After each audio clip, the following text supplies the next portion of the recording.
13 kapal nelayan dengan ratusan ABK asal Brebes tertangkap petugas polisi air Polda Sumsel.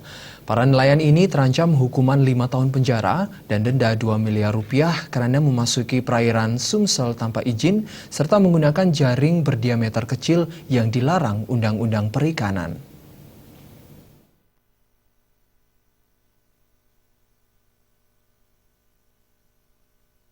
Sebanyak 13 kapal dan ratusan ABK asal Brebes ditangkap polisi air Polda Sumsel saat polisi air Polda Sumsel melakukan patroli. Para nelayan ini ditangkap karena mencari ikan di perairan Sumsel dan tidak memiliki izin untuk melaut di wilayah Sumsel.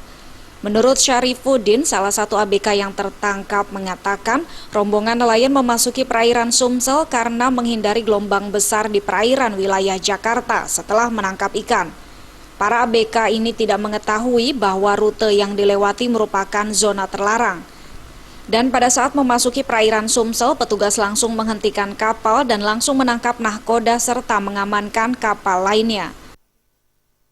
Jadi ini barang bukti ini mas sekarang ini hasil tangkapan dari mana nih termasuk dari Jakarta. Ya, ikan-ikan yang saya dapat ini dari utara Jakarta sampai di situ. Sementara itu Kapolda Sumsel Irjen Pol Joko Prastowo mengatakan dari hasil penyusuran petugas ditemukan jaring penangkap ikan yang dilarang karena berdiameter kecil, ditambah dengan surat menyurat dan izin melaut yang tidak lengkap. Dari hasil penangkapan ini, Polda Sumsel akan berkoordinasi dengan pihak terkait melakukan sosialisasi kepada nelayan yang ingin menangkap ikan di perairan Sumsel harus memiliki izin resmi dan legal. Mana yang tidak, kalau dia berangkat lapor kan harusnya dicek tuh jaringnya.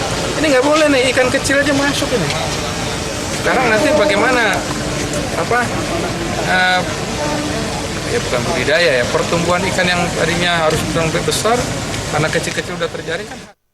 Para ABK yang juga nelayan ini dijerat Undang-Undang Perikanan dengan ancaman hukuman 5 tahun penjara dan denda 2 miliar rupiah.